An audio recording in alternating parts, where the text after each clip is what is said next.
we are back at Taupara. It's the 14th of January. We're just looking at both the multi-species mix and the Raffinose paddocks. This was started grazing on the 18th of November, and we've got some figures up until the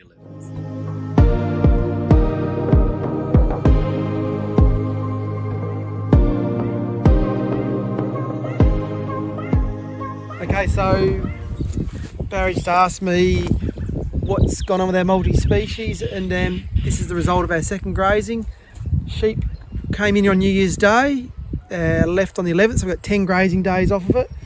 Achieved, I've got some pretty good numbers on it in terms of we measured growth rates and so forth, and we actually did a 2-week interval of doing our growth rates, and our ram lambs achieved 483 grams a day in that 2-week period. We'll weigh again another fortnight, so what we'll do is build a whole average up of our weight gains, but quite extraordinary weight gains we were achieving off of it. We've had no rain. We had the driest December since 1912 in Adelaide, and so here we are with a pasture that's really had no rain on it. I got a second grazing off of it, and it's unbelievable because it's actually re-shooting. Come and have a look at this, Claire.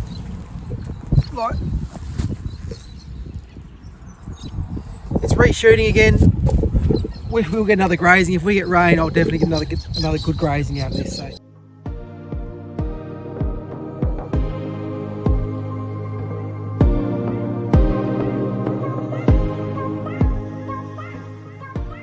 Here we are back at the Peloton and also the chicory paddock. They've been now in for about 3 to 4 days. What we're actually seeing is that they've actually sourced out the chicory for a start, so they've eaten that back quite tight. Now they're just starting to move into the Peloton. Excellent regrowth on the Peloton. We're starting to get some stem elongation, but no real issues. A bit like Barry and I are discussing the merits of utilisation, and we always talk a lot about good utilisation, and Barry just said before about stem elongation. The interesting thing here in this paddock is that last time they came through and they just literally just ate, when they came through they kind of left all the stems, so we had this effect of them doing that to the stems, and I may have considered topping it but I didn't. The benefit of that actually has been, and I didn't realise it was going to happen, is that this all, when it was grazed off like that, ended up coming back like that again, so it actually re-shot, and all of a sudden all these leaves grew off the stems. Quite amazing. And Barry talked about utilisation. Well, I said to him, well, at the moment we're getting conversion, we're getting those high weight gains out of these lambs, and they are ram lambs. They're doing a really good job on it, so from what I can work out, I'm getting what I want out of it. Yeah, as you said, you can't increase your stocking rates. That's the amount you've had. What you're going to find is you've got extended days, and if we get some moisture coming forward, then you may run into some issues going forward with the amount of feed that you actually have on offer up against what your neighbour's got over there, which is pretty much no feed at all. So Barry, we've had for nearly 10 weeks now, we've had 84 ram lambs on here. I've just grown that much feed across this. I've still obviously got a couple of weeks here. We'll go and look at regrowth in a minute in the next paddock, which I can't believe it's growing like it is given the number of days and how little moisture it's had. But that's what I'm so excited about, is that these lambs here have done it all themselves on this. I've got a mineral lick out for them, and that's it. That and this, and away they go. The advantage of the Peloton at this point is that because it's got its deep tap root, it's sourcing moisture from below. So with these dry days, it's not affecting it. With normal rates, what you can see is that start to stress, and that will actually start to bring things like bugs in. But with this is fresh. As I said, we've had some days mid to high 30s.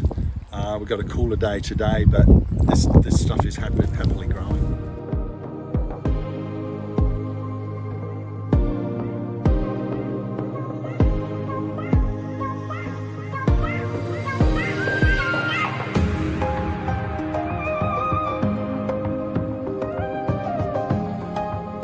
Here we are in I think you call this the hill paddock, is it? Yeah, back hill's good. Back hill.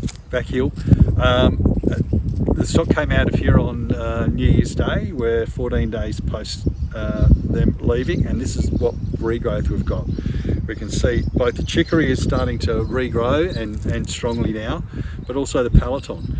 You see that it's starting to really grow from internally in the plant. The outside leaves are growing wider, and we're getting a lot of regrowth from the middle. So by the time we get back to here, probably, what are we looking? Well, that was the one we just did before, was 5 weeks between grazings. Yeah. As in the paddock, we're looking at the Raffno and chicory there at the minute. So we've only got 2 weeks. So in another 2 weeks, we'll probably be looking at similar growth rates. 3 weeks, I'd say. So, but we've had no rain on this to speak of any significance. We did get 11 mils, but we got 2 mils, 2 mils, 4 mils. I think it was 2 mils, 1 mil, like over a period of days. So it wasn't actually anything that was penetrating into the soil. No. As I said, we're getting utilisation of the subsoil moisture with these plants. That's the most important thing. Chicory does exactly the same thing. As long as you've got soil depth, the root will keep going down. You know, it's around as a billiard cue, will go as long as a billiard cue over a period of years. But here we are. The other upside of the paddock that we have here, it's also got the chicory set up for subsequent years. Yes, we've got an annual system with the peloton, but we've also got the chicory set up for years to come. Barry, I thought that when I took my lambs out of you on New Year's Day, I actually thought we've had no rain, it's been hot and dry. I didn't think I was going to get another grazing off of it. I thought, well, I might have to wait till we get a rain during the summer and then we'd be away for another grazing. But I'm looking at it now thinking, you know what, in 3 weeks' time, there's every chance that I'll get another week or so off of this paddock. So it may well still fit that I'll get an extra week or two's grazing I haven't budgeted on, which I thought I'm going to lose. So I'm just so impressed with the quality of feed. We will feed test all this. That's something we hadn't spoken about. Yeah.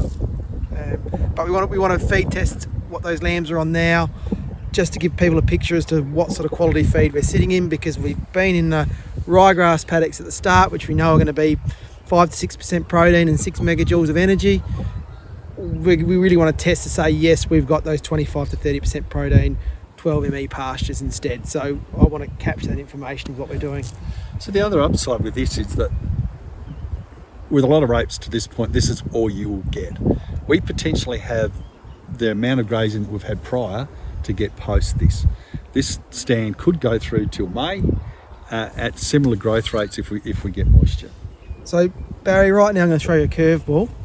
I'm thinking in May, around break of the season, particularly in the paddock we've been in before, what's stopping me from, I want to put more clovers back in there again, but what about using something like Leona prairie grass in there coupled up with that instead of using a ryegrass to marry up with the chicory and everything else? What's your thoughts? Yeah, no issues whatsoever. The upside of with a prairie grass, it has no animal health issues either. So you're going to get something that's going to grow reasonably quickly, but it also fits to the point where what your moisture profile is. Leona is going to grow through until you lose moisture. So there's no issue, and it will cohabitate quite nicely with the chicory. Chicory won't be quite as active during the winter months where your Leona will be, but you won't even have to take your peloton out because it's got such a strong root base. You can just oversow. You're rarely going to pull a plant out. And that's my thinking about that. Is I was thinking, if I put an annual ryegrass in, am I going to have some shading and smothering effect that I might lose a few chicory plants that I really want to keep for next year? If I go with prairie grass, can I actually end up with a better result? And I've seen the Leona prairie grass in trials at Blackiston, and I saw it the other day again. The rows are strong in the middle of summer. It's looking fantastic, and I thought that's probably what I need to do. Yeah, and the upside of the prairie grass also, when you get to the end of the season, its dry feed is still palatable. So whatever else comes with it, if you've got your chicory, which is going to give you some